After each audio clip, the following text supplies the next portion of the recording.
Magandang gabi po mga kapatid at kapatid na Erning. Kamusta na po kayong muli dyan sa inyong lugar?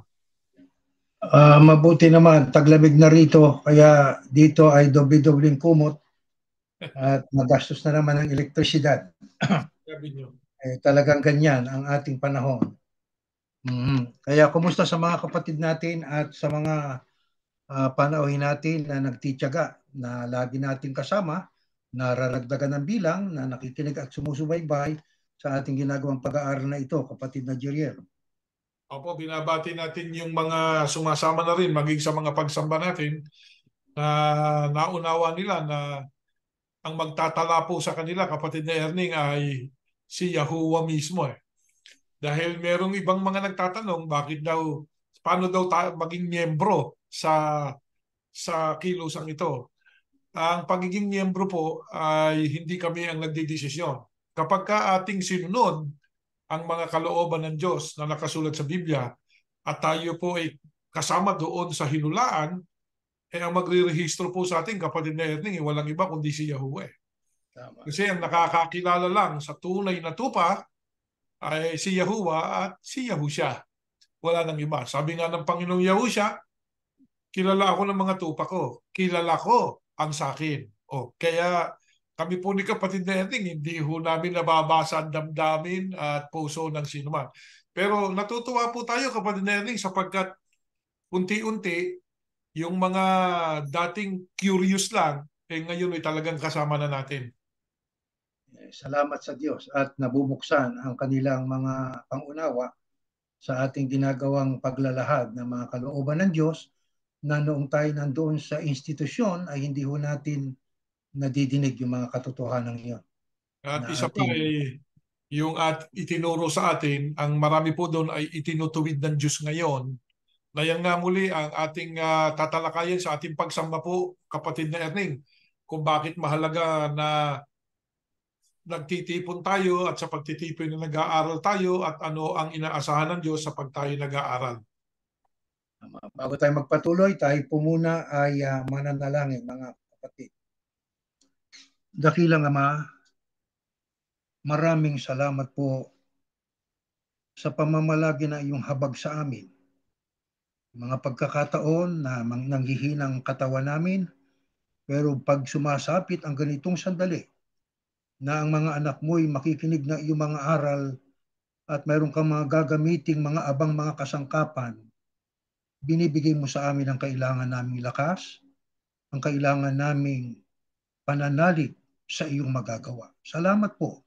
Salamat ng marami, Ama, at sana'y patuloy mo kaming gabayan sa aming gagawing pag-aaral na iyong mga salita upang mahayag ito sa mga tao sa iba't ibang panig ng mundo at sila naway makabilang din sa mga makaunawa, yakapin ng katotohanan, iwan ang mga aral na hindi lamang aral ng tao kundi labag pa sa iyong kalooban. Aman Diyos, pakipatawad ang aming mga pagkakasala. Ang lahat ay aming hinihiling sa pangalan po ng iyong anak, Panginoong Yahushua na aming tagapagligtas. Amen. Amen. Kapatid na Jeriel, sa nangyayari ngayon ay maraming tao ang bumabaling sa Biblia. Marami din naman ang mga nagtatampo sa Diyos. Yeah. Mga mixed emotion at saka mixed reactions ang ating natatanggap. Pero tayo bilang iglesia ni Yahushua, tagasunod ng ating Panginoong Yahushua, nananalig ho tayo na walang pagdududa sa mga salita ng Diyos, salita ng ating Panginoong Yahushua na ipinasulat ng Ama sa Biblia o sa Holy Scriptures. Ang mga palatandaang ito ay lubhang tumitindi, lalo sa taong ito, sa taong 2023. Siguro ating repasuhin ito, mga mahal na kapatid, para manariwa sa atin at lalo ho nating makita kung gaano na po tayo kalapit sa ikalawang pagparito ng ating Panginoong Yahushua. At siyempre pa, bago pa ho yun, ang ating pinaka inaasahan kapatid na Jeriel ay yung rapture, yung pag-agaw. Ano po ang itinanong ng mga alagad ng Panginoong Yahushua kaugnay ng kanyang muling pagparito at ng katapusan ng mundo? Ating basahin po itong unang talata sa pag-aaral natin. sa Mateo. Habang nakaupo si Yahushua sa isang lugar sa bundok ng mga Olibo, lumapit sa kanyang mga tagasunod niya at nakipag-usap ng sarilinan. Sinabi nila, sabihin niyo po sa amin kung kailan mangyayari ang sinabi niyo at ano po ang mga palatandaan ng muli niyong pagparito at ng katapusan ng mundo. Makakarinig kayo ng mga digmaang malapit sa inyo at mababalitaan ninyo na may mga digmaan din sa malayo. Ngunit huwag kayong matakot. Kinakailangang mangyari ang mga ito. Papansinin po natin yun, no? Kinakailangang mangyari ang mga ito, sabi ng Panginoong Yahushua. Ngunit, hindi pa ito ang katapusan, sapagkat magdidigmaan ang mga bansa at mga kaharian, kakaroon ng tagutom at paglindol sa iba't ibang lugar. Ang lahat ng ito'y pasimula pa lang ng mga paghihirap na darating. Sumagot si Yahushua, mag-ingat kayo upang hindi kayo madaya ni numan. Ano po itong ating binasang ito? Ito'y tagpo ng ang ating Panginoong Yahushua ay nasa lupa pa po at nagtanong ang mga alagad sa kanya tungkol sa kanyang muling pagparito sapagkat sinabi naman niya na siya ay aakyat sa langit upang ipaghanda ng dakong kalalagyan ng kanyang mga alagad at pag naihanda na, babalik siya. Nagtanong ngayon ang mga alagad sa kanya, Panginoon, ano ho ang mga palatandaan ng muli niyong pagparito at ng katapusan ng mundo? Ayan, kakarinig kayo ng digmaan, malapit sa inyo, mababalitaan nyo, may digmaang malayo din sa inyo. Kakaroon ng mga tagutom, paglindol. Lahat ng yan po ay, sabi ng ating Panginoong Yahushua, kinakailangang mangyari ang mga ito. Kaya it is a must na ang signs na ito mangyayari talaga. Sapagkat kung hindi ito mangyayari, hindi ho mangyayari ang ikalawang pagparito ng ating Panginoong Yahushua HaMashiach. Pero kapag itong mga ito ay nangyari at nangyayari pa at lalong tumitindi, lalong nagbibigay sa atin ng diin, lalong totoo, malapit na ang ating Panginoong Yahushua HaMashiach. Bilang ripaso, ang First World War ay, sabi nga, began after the assassination of Austrian Archduke Franz Ferdinand by South Slav National Gabrielo Princip on June 28, 1914. Doon nag-umpisang digmaan na yan sa Europa. Diba? Sumikla ng digmaan noong July 27, 1914, tumagal hanggang 1918. Di ho ba? Ngayon, nagkaroon din naman ng ikalawang digmaan pambuong mundo when Adolf Hitler invaded Poland in September 1939, drove Great Britain and France to declare war on Germany, marking the beginning of World War II until 1945. Kaya natupad yung mga digmaan na yan. At ang sabi, pag nangyari ang mga digmaan ito, ay pasimula pa lang yan ng paghihirap ng tao. Ano pa ho ang mga mangyayari? Ito pa. Next slide. 9 hanggang 12, ito po nakasulat. Sa panahong yun, kamumuhian kayo dahil sa pagsunod ninyo sa akin. Tandaan po natin yan. Sa panahong yun, ang tinutukoy, pag malapit na ang pagdating niya bilang ikalawa, kamumuhian kayo ang wika ng Panginoong Yahushua sa mga alagad niya dahil sa pagsunod ninyo sa akin. Nangyari noon yan, panahon ng mga apostol, nangyari po yan sa mga huling panahon ito, lalo sa panahon natin. Pagka sumunod ka kay Yahushua, maraming mamumuhi sa atin. Ito, tuloy natin. Dadating kayo upang parusahan at patayin. Ayun, nangyayari ho yan. Nangyari po noon yan, nangyayari ngayon, at mangyayari pa ho yan sa darating na panahon. Marami ang tatalikod sa kanilang pananampalataya. Nangyari panahon ng mga apostol, di ho ba? Panahon ng unang iglesia, panahon ng iglesia ng ikatlong grupo, at panahon ng very small remnant na ito, kaya naging small remnant kasi maraming tatalikod sa pananampalataya. Ano pa sabi? Kapupuutan at ipapahuli nila ang kapwa nila mananampalataya. Nangyari noon yan, nangyari sa panahon natin ngayon. Di ho ba? Kapanalig mo sa pananampalataya, ipahuhuli. Kaya may mga pinabilanggo na frame up lang, natutupad yung nasa Biblia. Di ho ba? kinakailangang mangyari ang lahat ng mga ito. Sabi ng Panginoong Yahushua. Ano pa sabi? Lilitaw ang maraming huwad na propeta at marami ang maililigaw nila. Ayun, mga false prophets. Talagang lilitaw ho yan sa kung paanong maraming mga bulang propetang lilitaw, marami din ang kanilang maililigaw. Ano pa sabi?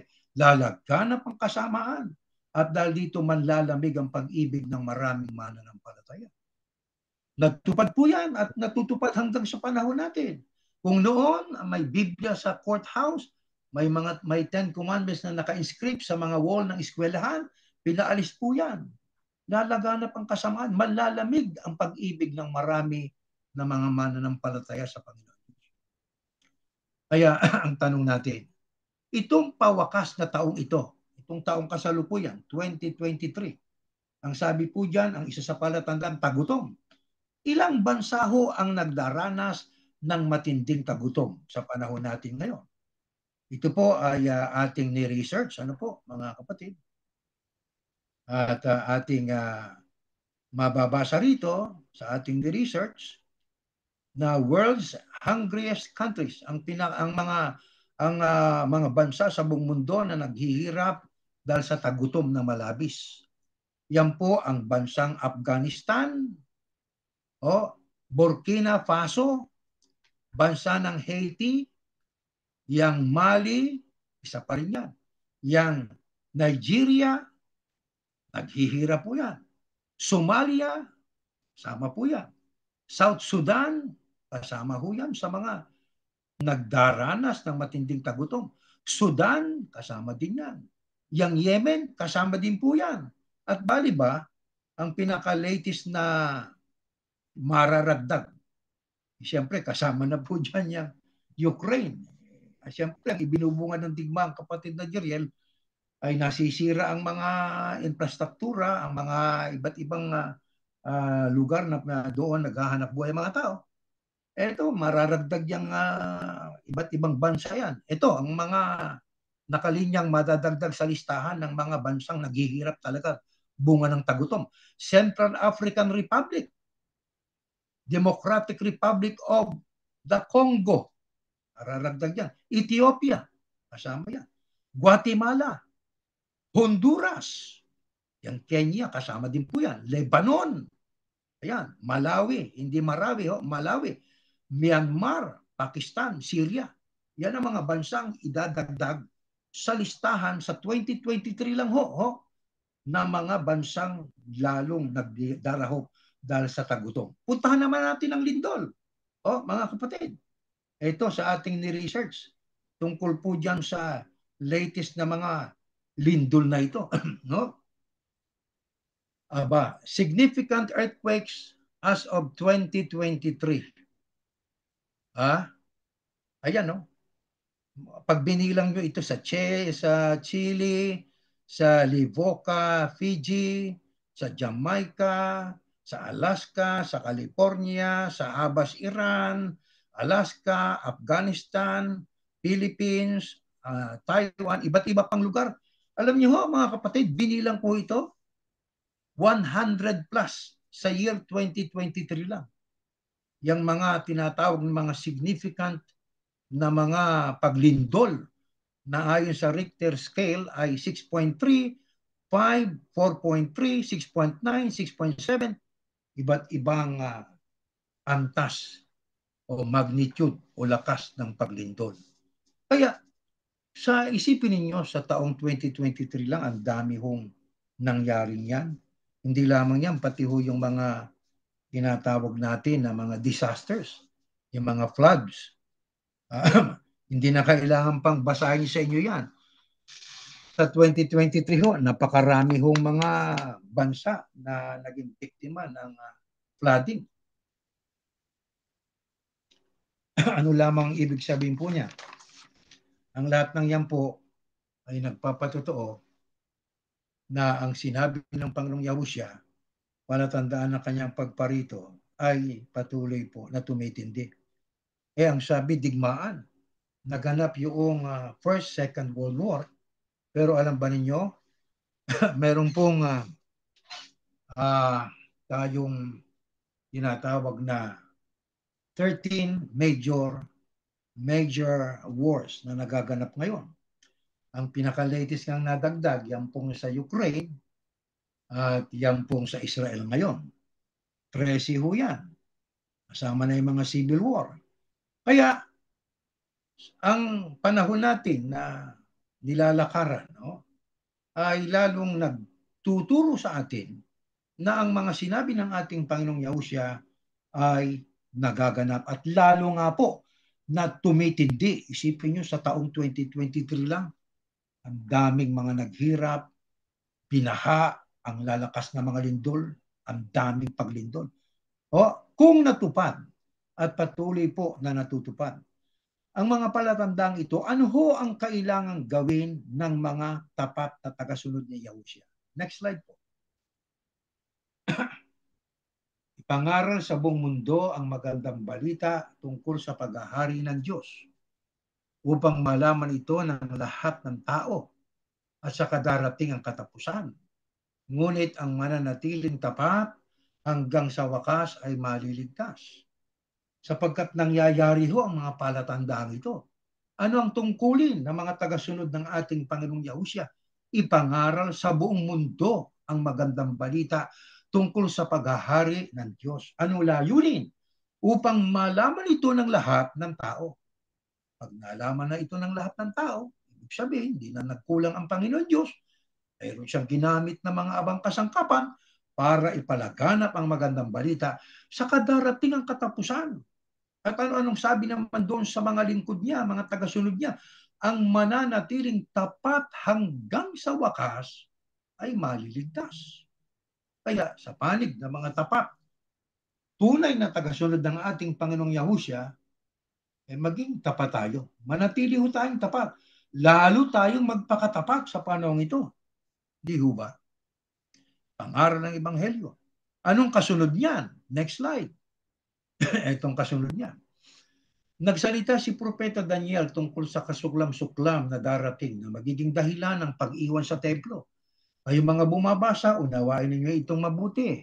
Kapag nakita na ninyong nasa loob na ito ng templo, sapagkat sa mga panahong yon makakaranas sa mga tao ng napakatinding kapighatian na hindi pa nararanasan mula ng likhain ng mundo hanggang ngayon at wala nang mangyayari pang ganong kahit kailan.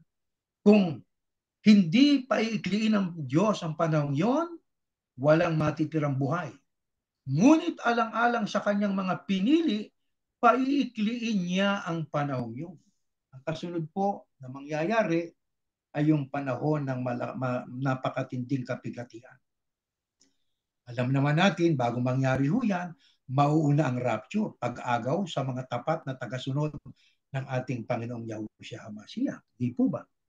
Kaya may darating po na pagtaliwakas. Yung kasuklam-suklam na hinulaan ni Propeta Daniel na nga po ang Antikristo na yan po ay magaganap sa 7 taon na napakatinding kapighatian. Ang sabi nga dyan tungkol sa kapighatian yan ang sabi kung hindi paiikliin ng Diyos ang panahong yun, kaya nga 7 years lang Di ba 7 years of tribulation lang walang matitirang buhay. Ngunit alang-alang sa kanya mga pinili, paiikliin niya ang panahon yun. Kaya ibig lang sabihin, itong mga palatandang binanggit natin kanina, naunang mga palatandaan, naganap po yan. Itong mga future na mga palatandaan, magaganap din po yan, mga kapatid. Kaya yan nga ang tinatawag nating 7 years na tribulation, matinding na pigatian. Ano ang kasunod niyan? Next slide. Ito ang kasunod niyan.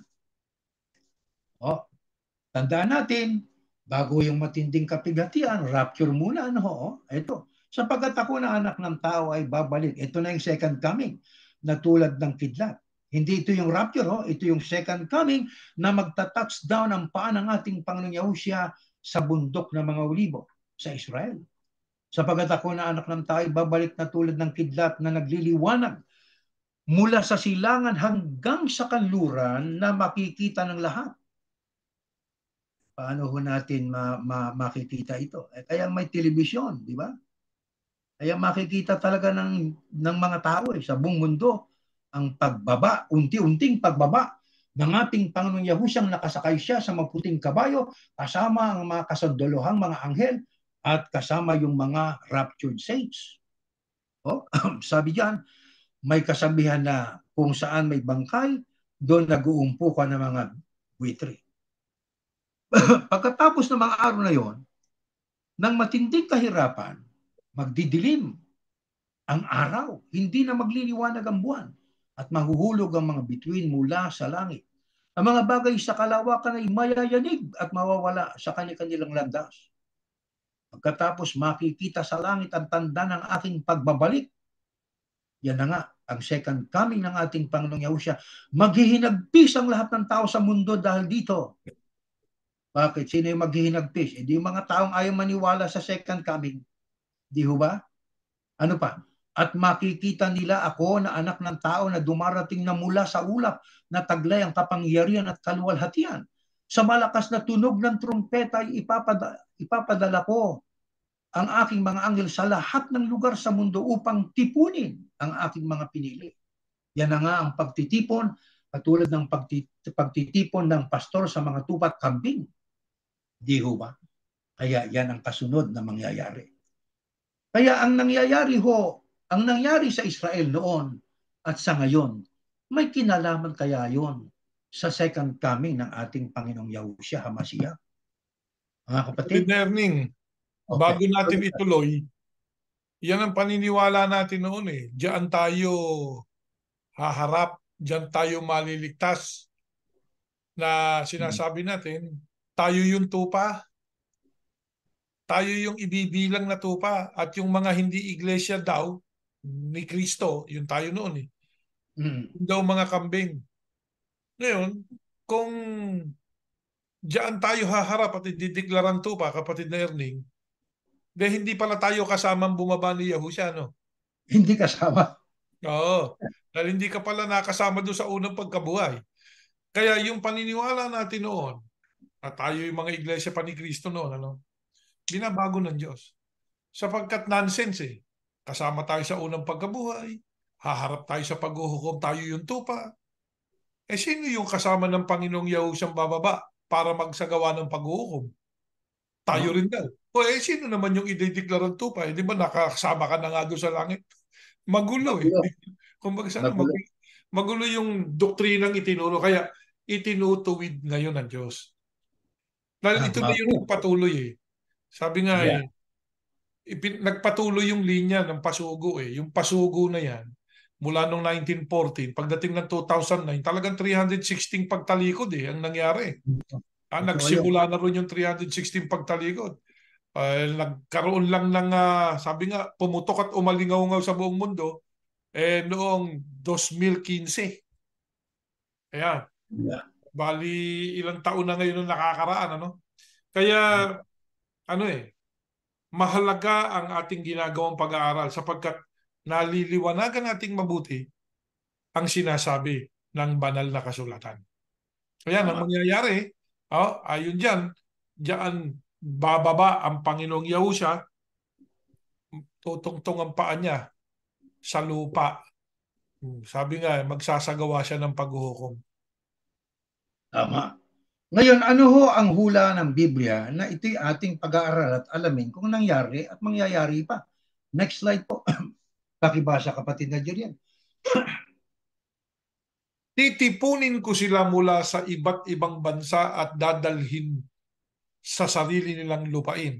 Doon ko sila aalagaan sa mga kabundukan ng Israel, sa tabi ng ilog at mga lupang tinitirhan ng tao.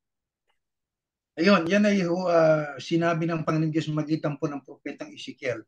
Sabi, titipunin ko sila mula sa iba't ibang bansa. Alam naman kasi natin, pag sinabing titipunin, na scattered muna di ba? Ang sabi nga, when were the Israelites scattered? Nangalat. Kaya titipunin sapagat nangalat. Ayon dito sa ating isang referensya, ganito ang nakasulat. In 70 AD and 135 AD, the Romans destroyed Jerusalem and scattered the Jews among all nations. Remarkably, many of the Jews maintained their identity as a people. The lost tribes, however, remain scattered throughout the world. Most of them do not know that they are descendants of Israel. 70 Anno Domini, o taon ng Panginoon, at 135, nangalat po ang Israel. Pero gaya ng ating nabasa po dyan, titipunin ko sila, sabi ng Panginoon Diyos, mula sa iba't ibang bansa, dadalhin sila sa sarili nilang lupain. Yan nga po ang Israel, mga kapatid. Alam nyo, magandang pag-aralan natin na, alam nyo, bago ho nabuo ang Israel ulit bilang isang estado, panahon niya tayo ng presidente ng Amerika, yung sinong presidente noon, kapatid na Jerry? Si Truman ba yun? Andrew Truman. Yeah, Pero noong alam niyo, noong 1947. oo. 1947. Pero kapatid na Erning, tatandaan natin, sabi nga, merong nangyayari bago magtipon-tipon yung mga anak ng Diyos eh. Di ba? Yung lalo na mga taga-Israel. Nagsipangalat sila eh. Kailan sila nagtipon? Pagkatapos ng gera. Di ba? Nung ang nagpasimula nga niyan, yung Zionist movement na tinatawag nila. Na bumalik na sila doon sa talagang lupain nila. Pero ang totoo, yan eh, pangako ng Diyos eh. Siya yung magtitipon eh. Ibabalik niya, dadalhin niya doon sa sarili nilang lupain. Kaya minsan ngayon pinagtatalunan po ng tao ngayon eh sa nagaganap sa mundo. Dahil yan daw lugar na yan, eh, Palestina raw yan, hindi raw yan Israel. Wala daw katunayan na, itong katunayan, no, may titulo sila. Sabi ng Diyos, dadalhin sa sarili nilang lupain. Ano ba yung tinutukoy na lupain dyan, kapatid na Erning? Yan ang Israel. Israel yan. Yan yung Israel ngayon. Yan yung Jerusalem. Nandyan na nakapaligid dyan ang iba't ibang mga bayan. So, ang Diyos mismo ang may panukala niya. Ito, kung mapupunan ninyo, kapatid na Erning, lagi silang nangangalat eh. Hindi ba? At saka ugali ng Israel ngayon yan. Kahit na dito sa digmaang itong nangyayari ngayon. Galing sa iba't ibang bansa, dito lang sa Amerika, dito lang sa kapitbahay ko, kapatid na Erning eh. May mga taong, uwi yan. At makikipagdigma. So, ang Diyos mismo eh, may panukala kasi siya sa bayan niya. Ang lahat ng nagaganap ngayon, sampalatayanan natin, ito ay bahagi ng ipinasulat ng Diyos. Natutupad lamang yung kanyang sinalita. Yung binanggit ng kapatid na Jeriel kanina na 1947, alam nyo, 1948, actually, naging isang estado, no? Ang Israel. Alam nyo, itong buwan, Nobyembre 2, alam nyo, may mga mahalagang buwan yan para sa Israel, kapatid na Jeriel at mga kapatid. Ano? Kasi bago sumapit ang 1948, meron pong dalawang selebrasyon buwan ng Nobyembre ang mga Israel. Dalawang makasaysayang pangyayari tungo sa katuparan na ang Israel ay matipon bilang isang bansa. 1948. November 2, 1917, kapatid ni Jeriel, ay ang tinatawag na 100th anniversary ng Balfour Declaration, a British commitment to the establishment of a Jewish homeland in Palestine. November 2. Ngayon ay November 2. Kaya ngayon po nagsiselebrate ang mga Israelita anniversary nila. November 29 naman, 1947. Yan ang binanggit ng kapatid na Jeriel. 70th anniversary of the United Nations Petition Plan. A resolution to divide Palestine into two states, one Jewish and one Arab. Alam nyo, ang dalawang mahalagang makasaysayang pangyayaring ito ang siyang naging daan tungo sa pagiging isang estado ng Israel noong 1948. Yan ang unang panukala, kapatid na Erning, ng mga ng United Nations na ang nagsulong nga niyan ay ang Great Britain. No? Tama. Pero tinutulan yan eh. Tinutulan niya. Tinutulan yan. Ito yan ang kasunod nating babasahin. Nauuna lang ng konti si kapatid na Jeriel. Ito pa.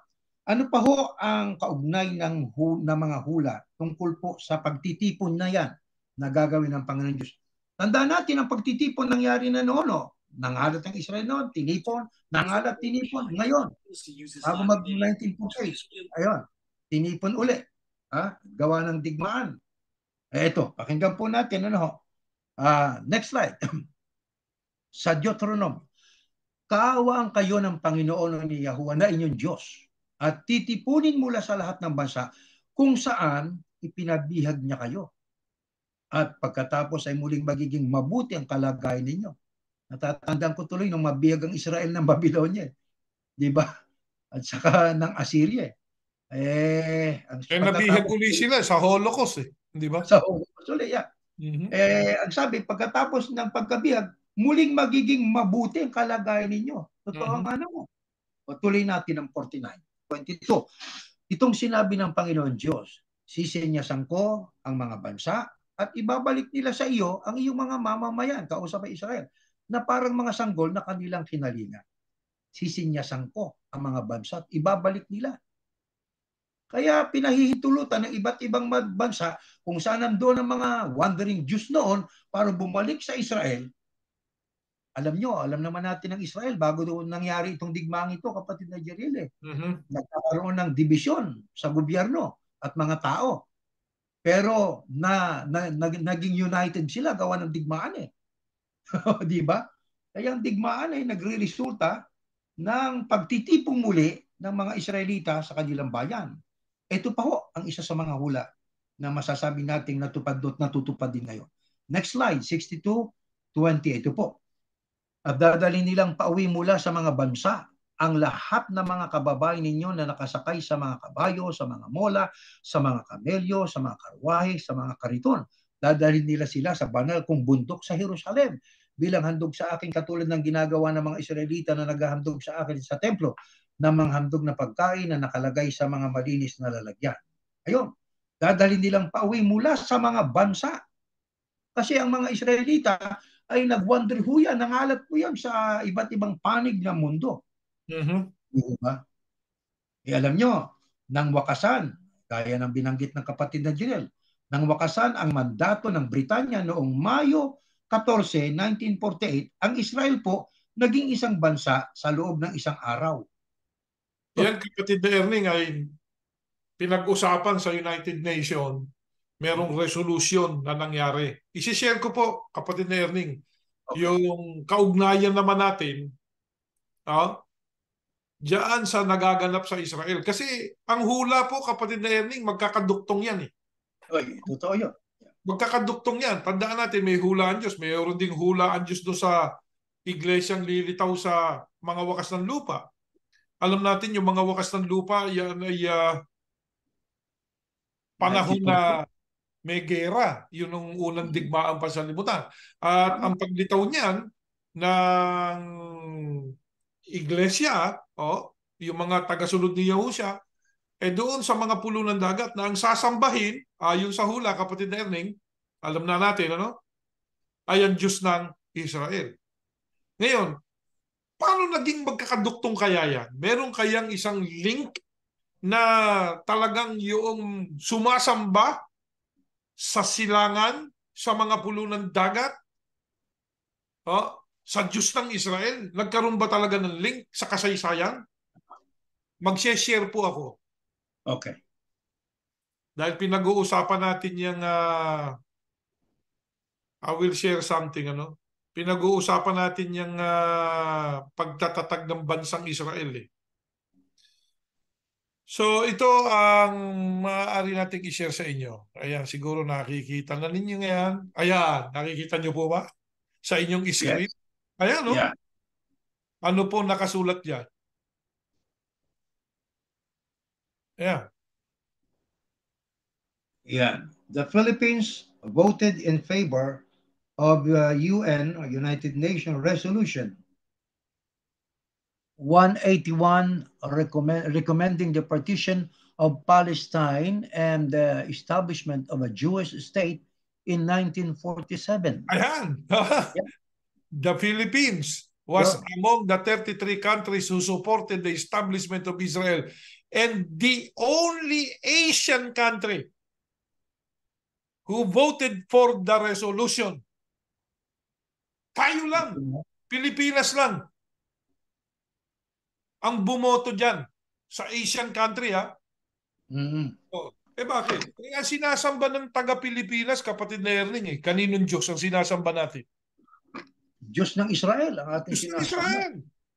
Kaya tayo na mga hinulaan sa malayong silangan na nagpatuloy dito sa kanluran na nung natalikod na nga ang nakararami ay mayroong itiniraan Diyos na napakakakaunting labi, mamamalagi tayo diyan sa kaugnayan na yan.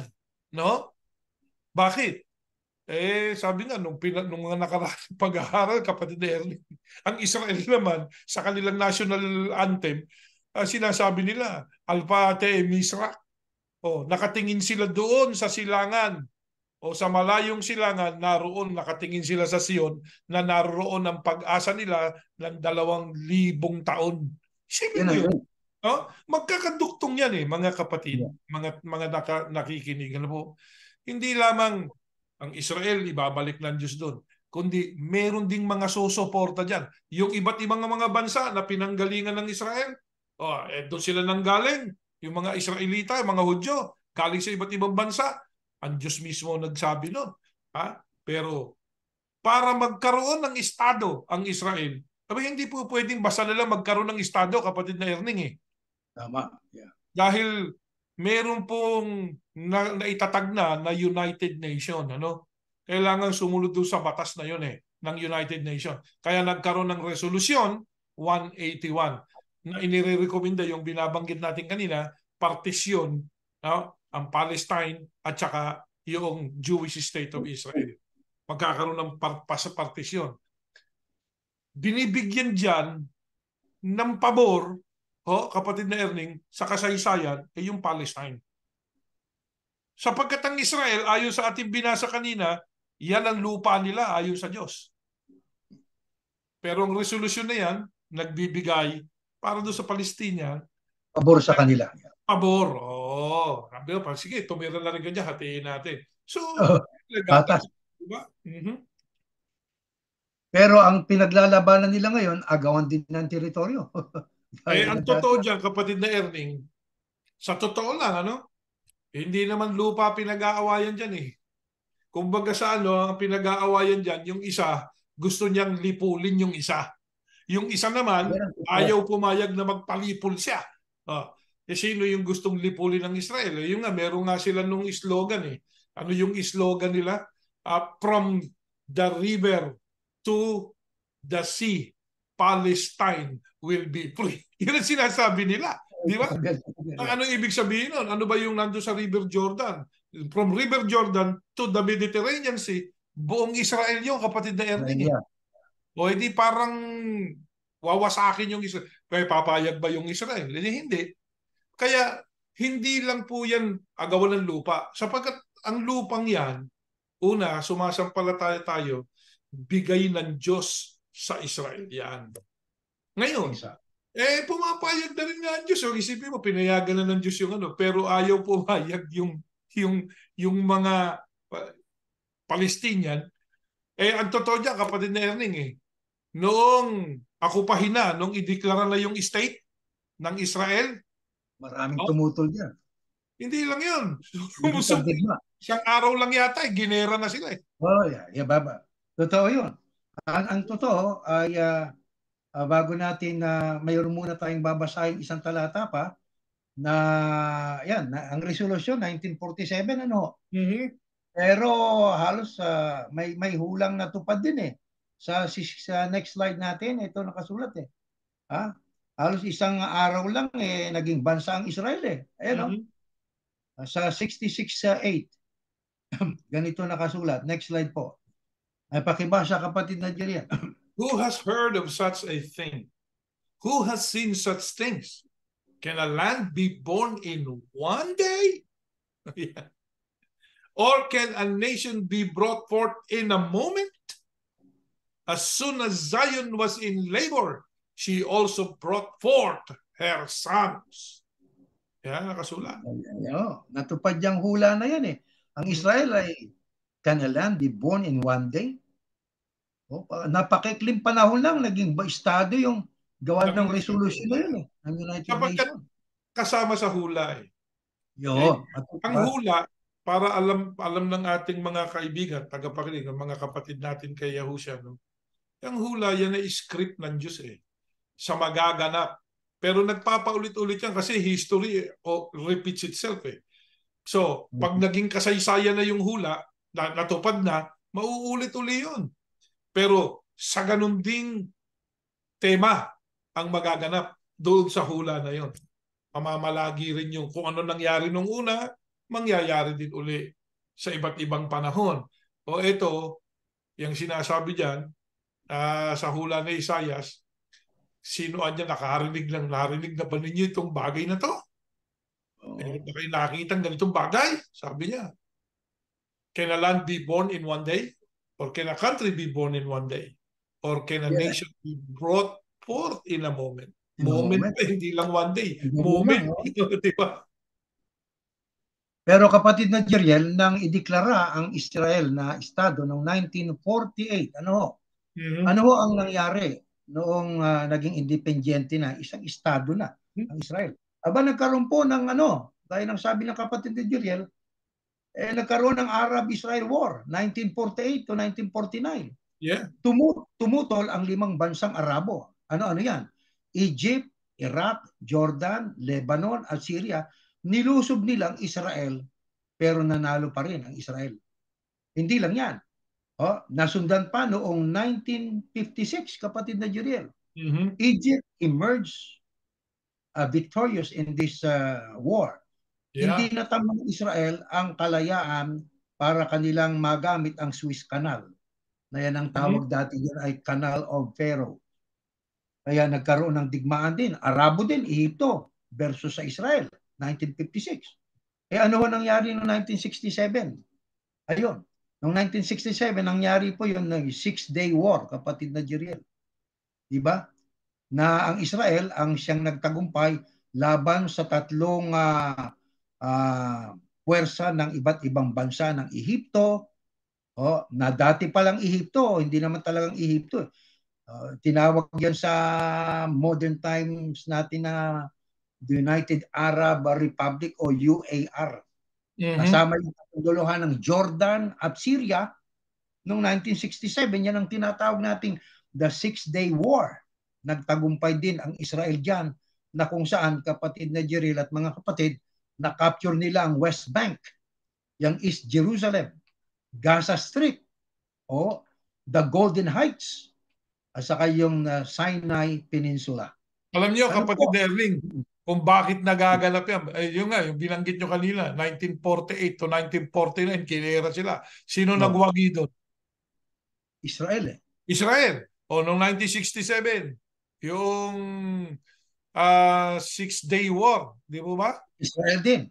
Israel. Alam niyo, kapatid na Erling, ang binabasa natin mga hula eh. Pero meron ako i-share. Mag-share po ako ng isang talata pa. Okay. I will share something. Ito ang i-share ko sa inyo. Ayan, nababasa po ba ninyo yung nakasulat? Sa Isaias po yan eh. Sige. Ayan, maliwanag sa... All who rage against you will surely be ashamed and disgraced. Ayan, sabi ng Diyos eh. Those who oppose you will be as nothing and perish. Ayan. Wala. Though you search for your enemies, you will not find them. Those who wage war against you will be as nothing at all. Yan po ang pangako ng Diyos eh, sa bayan niyang Israel. Yan, na-share namin sa inyo. Kaya, sa tuwing makikipagdigma ang Israel, sino man ang mag-war laban sa Israel, laban sa kanya, sabi ng Diyos, mapapahiya kayo. Yan, sumubok na naman, di ba? Sumubok na naman. Ang tatapang, nagsisisigaw, sinugod yung Israel. Pagkatapos sugudin yung Israel, pinagpapatay yung mga Israelita o yung mga Hudyo. Tapos kinidnap pa yung iba, bumalik. Ano ngayon ang sinisigaw nila ngayon, kapatid na Erning? Ceasefire! Ceasefire! Ba't ngayon nagsisi-ceasefire kayo? Bakit? Kasi ang kalaban nila ang Diyos. Ang totoo, marami na rin po, kapatid na Erning, na Arabo o mga miyembro ng relihiyong Islam ang nagsasabing totoo ang Diyos ng Israel. Yan ang sinasabi nila. Nagko-komento na sila eh. Di ba? Bakit nagkaganon? May pangako ang Diyos sa bayan na yan eh. Hindi lang ibabalik niya. Pag binalik niya kasi, alam ng Diyos, mga kapatid, mga taga-subaybay, may magiging kaaway ang Israel. Pero may pangako ang Diyos sa tuwing may aaway sa Kanya. Mapapahiya yung mga yan. Mapapahiya yung mga yan. Parang nangawala. Ayun ngayon, yung mga tatakbuhan na ngayon, di ba? Nasa lungga, parang mga daga. Ayun ang nangyari sa kanila. Dapat nating maunawa na ang Diyos ng Israel, ano po, Diyos din natin. At may pangako ang Diyos sa bayan niyang yan. Kaya isipin nyo, sa hula ni Isaias, one day, nabuo ang isang bansa. Bansa, Israel yan. Moment, nagkaroon ng isang nasyon. Sandali lang. Nangalat sila, pero nung ibalik ng Diyos, sandali lang. Naging nasyon. Oo, sandali lang. Nung girahin sila, okay, mag-alala, wala yung mga. Pero kapatid na Jeriel, ang kapansin-pansin, mula nang gawing estado ang Israel, 1948, nagumpisa na rin ang digmaan ng pakikipagdigma sa kanila ng mga Arabo. Nangyari yung 1948 hanggang 1949 na digmaan, yung Arab sa Israeli War, 1956, 1967, at saka noong 1973, nagkaroon pa ng digmaan, yung Yom Kippur. Yung digmaan na Kippur. Yung Yom Kippur War, Yom Kippur. Also known as the Ramadan War, happened on October 6, 1973. Egypt and Syria launched a coordinated surprise attack. Mahilig silang mag-surprise attack. Di ba? Katulad ng nangyari yung mga Hamas na yan. Oo. So ayan, nag-joint force itong Syria saka Egypt noong 1973 na para kanilang ma-surprise attack ang Israel sa Sinai at saka Golan Heights.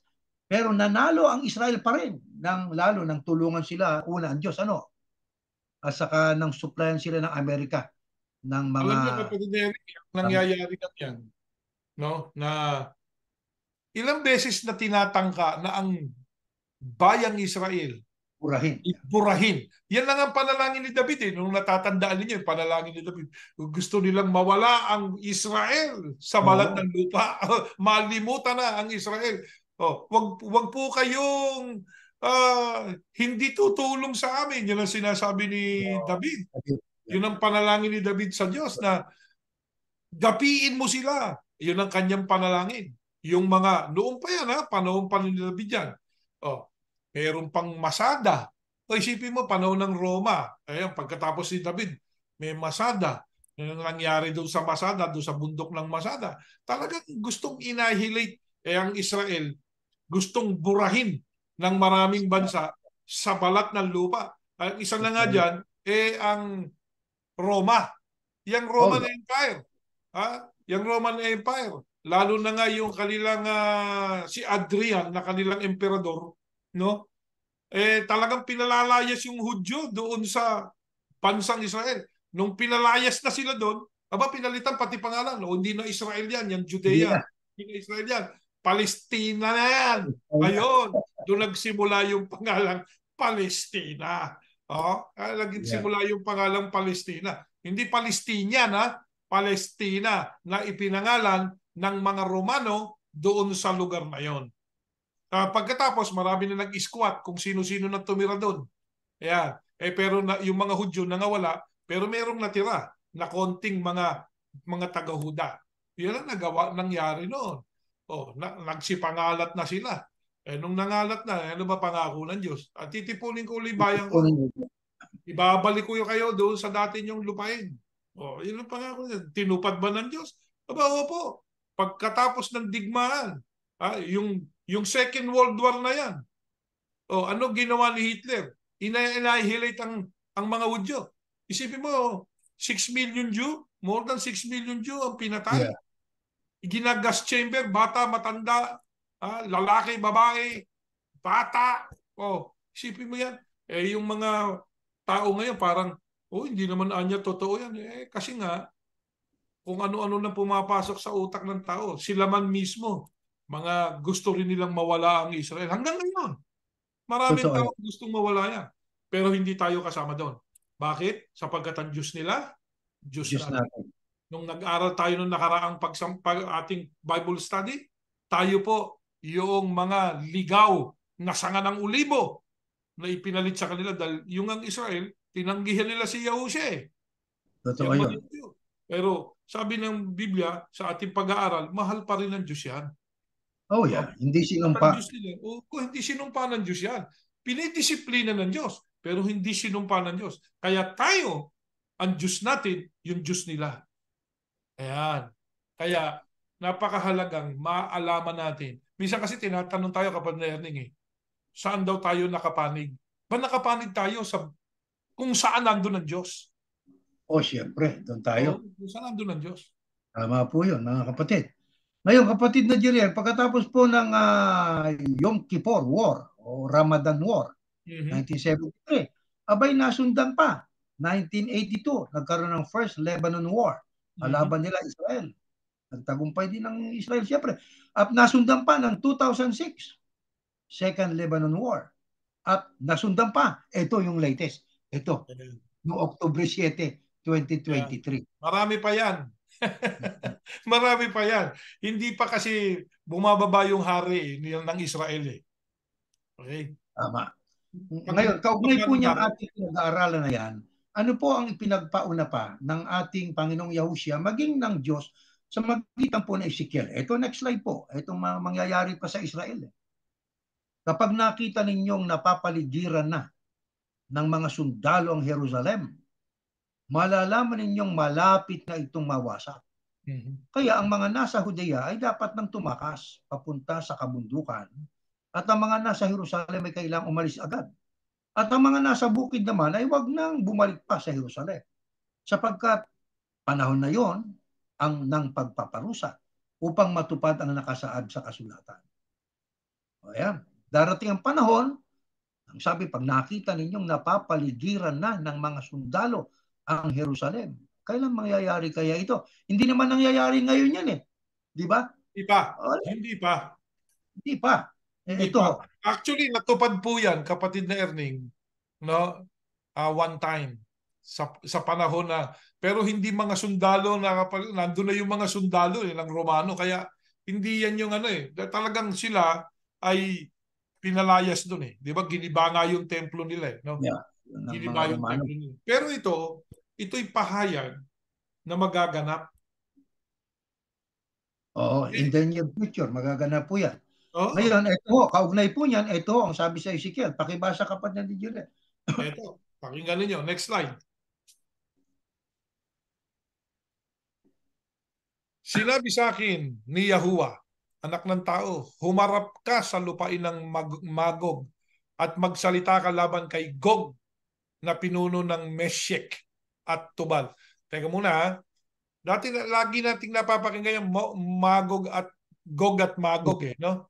Tanda natin yung Magog, lupain yun. So, it's a country, no? Magog is a country. Magsalita ka laban kay Gog. Gog is not a country. Gog is a person. Yeah. Yan yung pinuno ng Meshek at Tubal. Okay? So, kailangan maintindihan natin yan. Kasi para noon, Gog at Magog, para bagang, di ba? Para bagang ang nasa isip ng iba, ba? Dalawang lugar yun hindi dalawang lugar yun. Isang lugar, lupain ng Magog, at isang pinuno na ang pangalan ay si Gog. Maghanda ka at ang lahat ng sundalo mo. Ayun ang sabi. Pamunuan mo sila sa pakikipagdigma sapagkat darating ang araw na uutusan ko kayong salakayin ang Israel.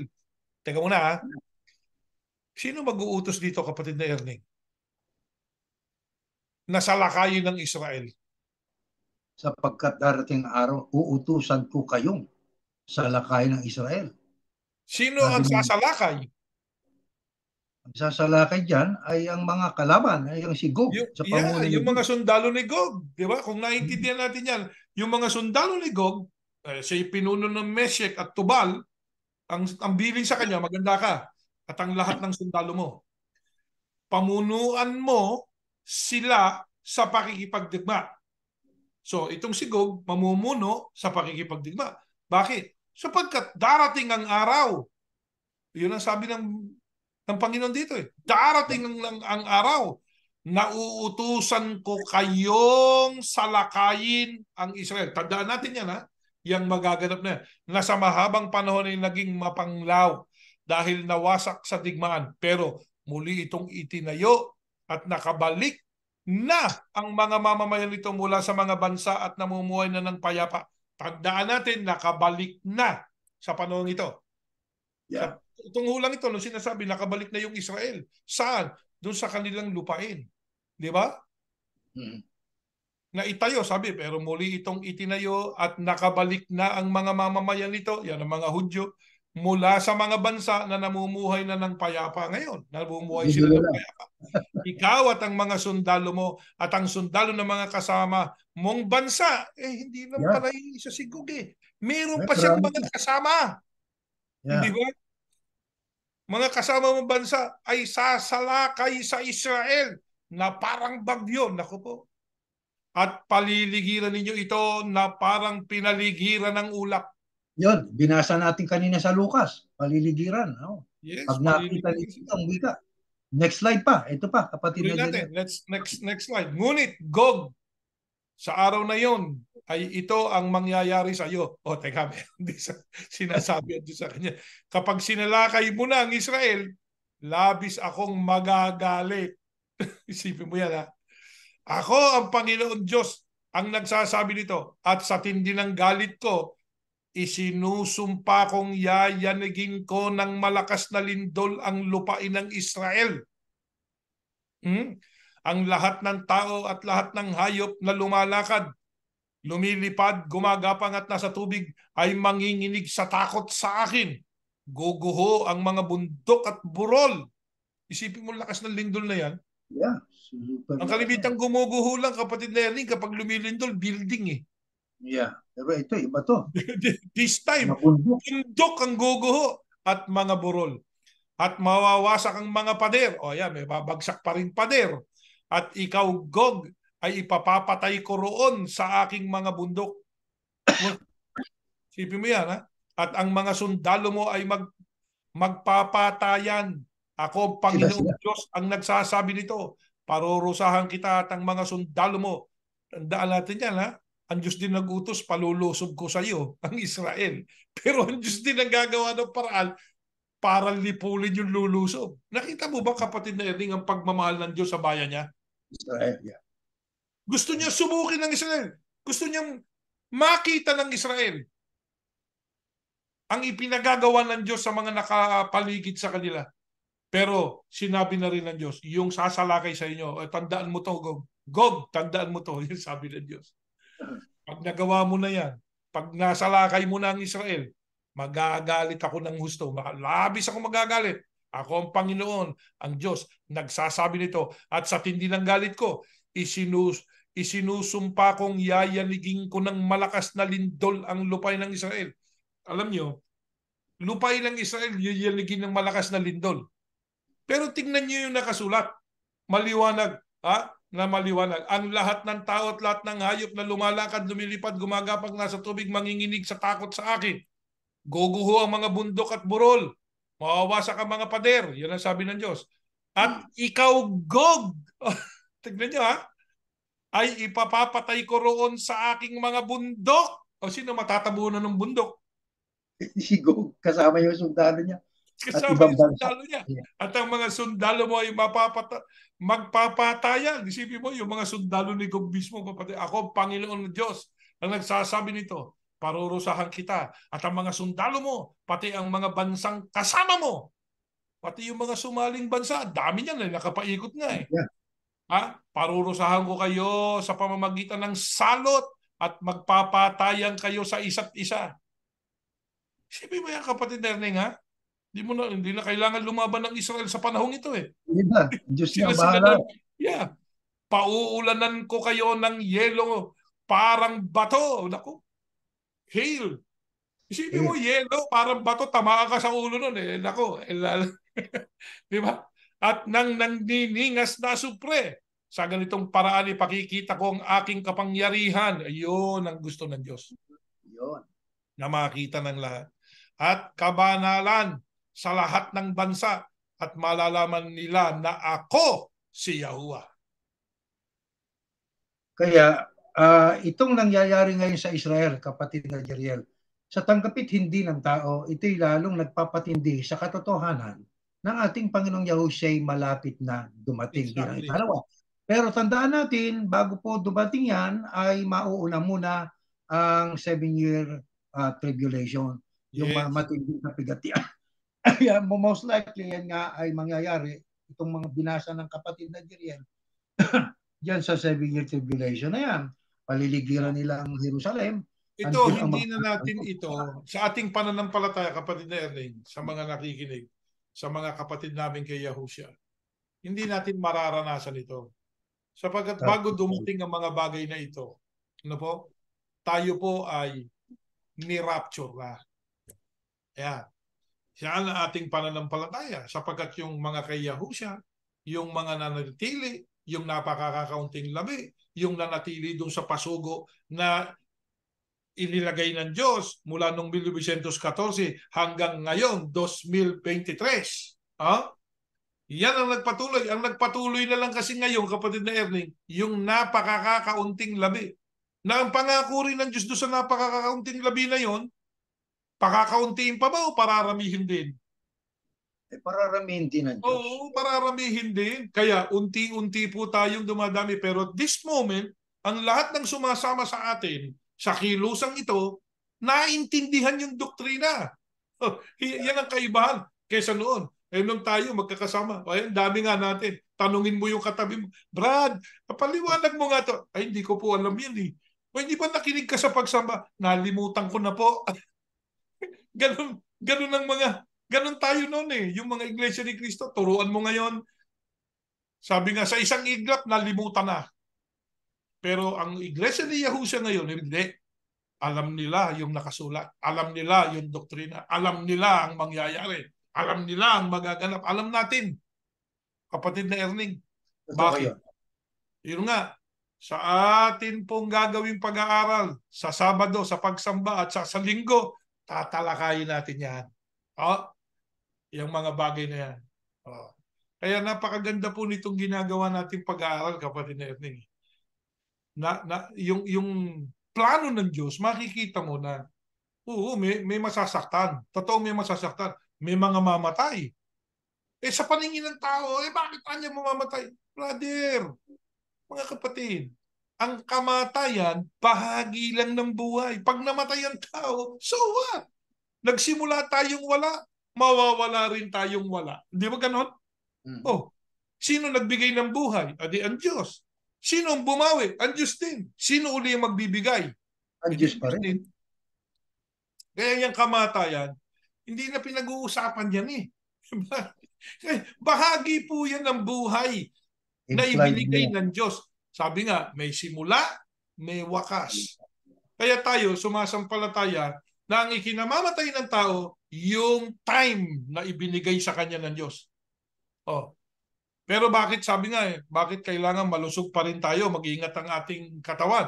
Para naman kung binigyan ka ng 80 taon o 90 o 100 taon, ma-enjoy mo, di ba? Isipin mo, kung 100 ang binigay sa'yo, pagdating mo sa 70 o 60 o 70, nagkasakit ka na ng grabe, di ka na makalakad. O hindi, ilang taon pa? Maghihirap. Isipin mo, titiisin mo yung 20 taon pa? O 40, nako, mabigat, ano? Kaya yung buhay ng tao, nakatakda na yan kung kailan magwawakas. Pero mayroon pong hindi magwawakas ang buhay sapagkat aabutin na ng rapture. O di ba? Kapatid na Erning. So, ang mga pangyayaring ito, dapat maunawa ng bawat isa sa atin, lalo na po yung mga kasama sa kilusan ni Yahushua, no po? Sa iglesia ni Yahushua. Alam natin ang dapat na magaganap ang plano ng Diyos. Sabi nga kitang-kita nating napakaliwanag na nagaganap.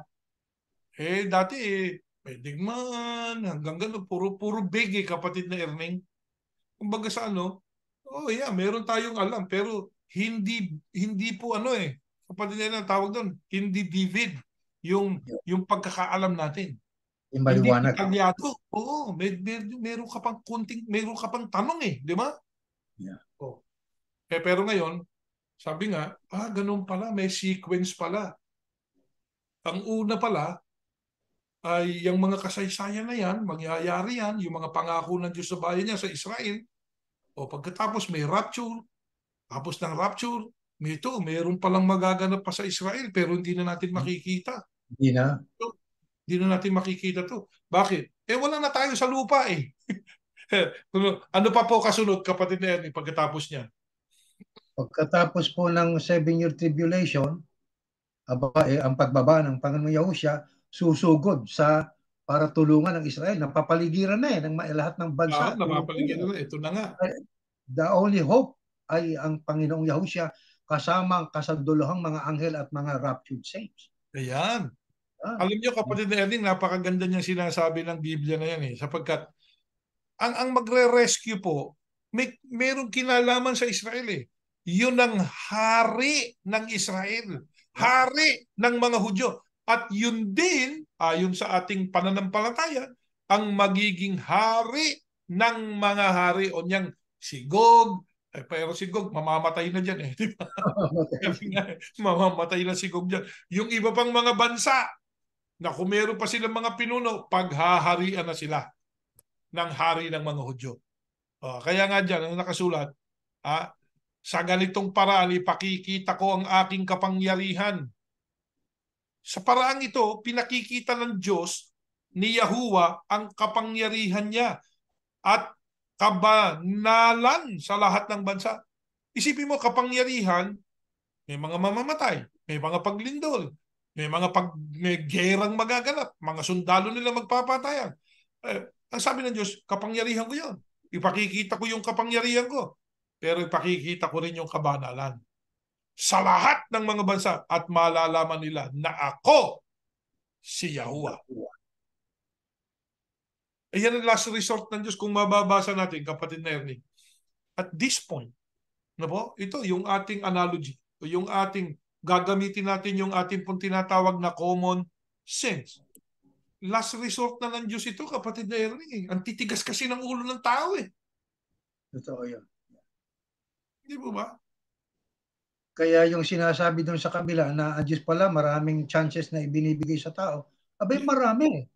Tayo, kung hindi tayo binigyan ng isang katutak na pagkakataong magbago, dapat noon maparusahan na tayo. Maparusahan na. Yeah. Kaya kapatid na Jeriel at mga kapatid at mga panauhin namin na sumusubaybay sa ating pag-aaral, umaasa ho kami na itong aming senior sa inyo na mga talata ng Biblia at yung mga pananaw namin, yung aming perspective, ay ating pinagsaluhan yan, may karapatan kayong umunawa ng inyong paraan, pero ito yung aming stand. Mga kapatid, bilang mga iglesia ni Yahusya, sumasampalataya kami ng unang ating nadulutan po rito ng kaluguran na walang iba kundi ang Diyos ng Israel na siya diyang Diyos ng iglesia ni Yahusya. Yan po. Kaya kami po ay papasalamat sa inyong pakikiisa dito sa programang ito, sa inyong pakikinig at patuloy na pakikinig. At hindi po namin sinasabing, ito tanggapin nyo, no? Ito lang, ito magaganap. Ito po yung aming pananaw. Ngayon, basahin po ninyo. Tignan po ninyo. Alamin po ninyo. Tuklasin po ninyo. Totoo ba ito? Ito ba talaga ang magaganap? Dahil sa amin po, nag-decision na kami. Yan ang magaganap sa amin. We don't know to others. Na po? Yeah. You could believe it. You might not believe it. Sabi nga, but it's worth looking. Check. Di po ba? Check nyo. Yeah. Yung bang nakasulat na yan, magaganap talaga. Sa mga susunod, sino si Gog? Sino si Magog? Ano yung Magog? Saan yung Magog? Sino si Gog? Alamin natin yan. Sino kaya sa mga bansa rito ngayon yung tinutukoy na Gog? At sino yung sa mga bansang nakapaligid, alin ang tinutukoy na Magog? At sino yung pinakagog? Ayan, dapat din matuklasan natin yan.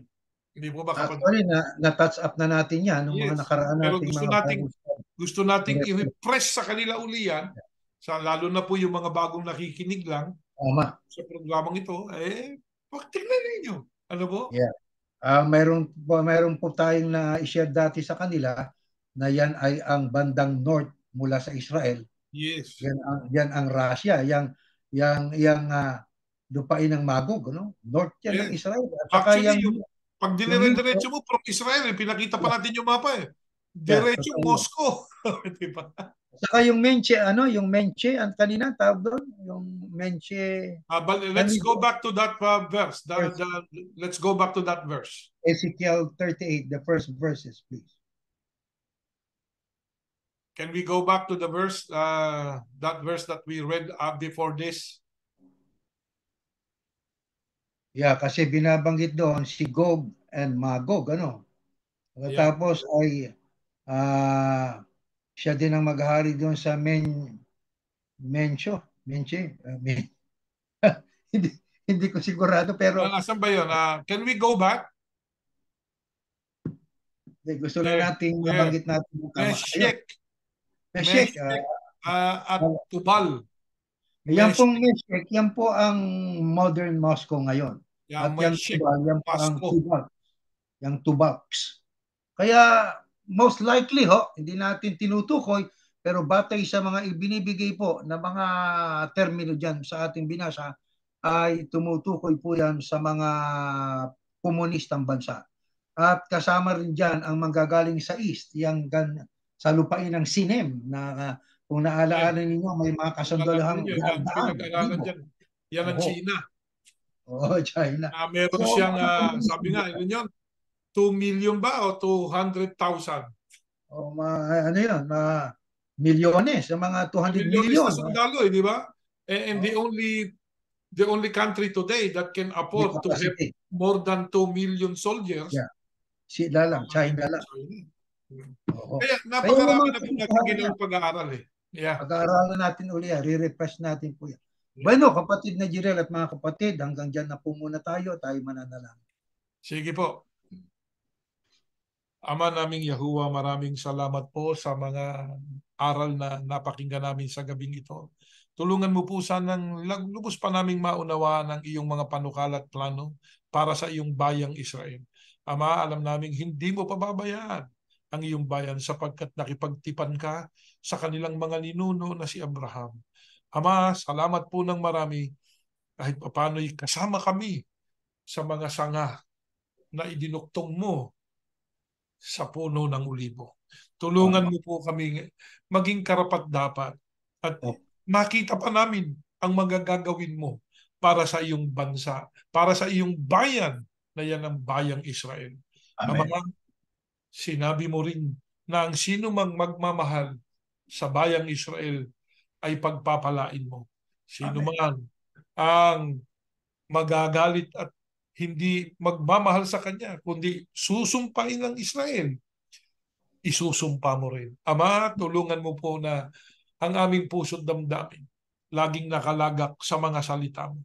Sapagkat ang aming pinipili sa anumang labanan, ang pinipili namin ay ikaw. Amen. Kung sino ang sa iyo, doon kami nakapanig. Amen. Kaya Ama, sa iyo kami nakapanig. Patuloy mo pong basbasan ang lahat ng tao sa mundo. Opo. Lalo ng bayan mo, ng Israel, na nagdadanas ng kapigatian muli. Opo. Sapagkat gusto mong patunayan sa kanila na ikaw ang Diyos na dapat nilang kilalanin. Amen. Basbasan mo po kaming lahat. Opo. Lahat ng mga mamamayan sa daigdig. Opo. Tulungan mo po sana magkaroon pa ng kapayapaan. Opo. Para maabot pa ng iyong mga salita ang maraming mga tao.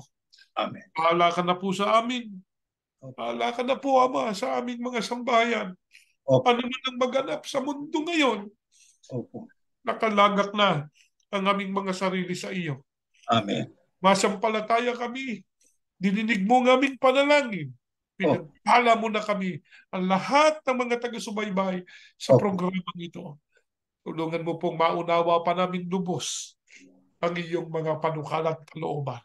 Amen. Binibilik namin ito sa pangalan po ng tagapagligtas namin, ang Panginoong Yahushua. Amen. Amen. Ano po, kapatid na Erning, magandang gabi po. Sige po, Sige po. good night po sa lahat. Good night po sa lahat.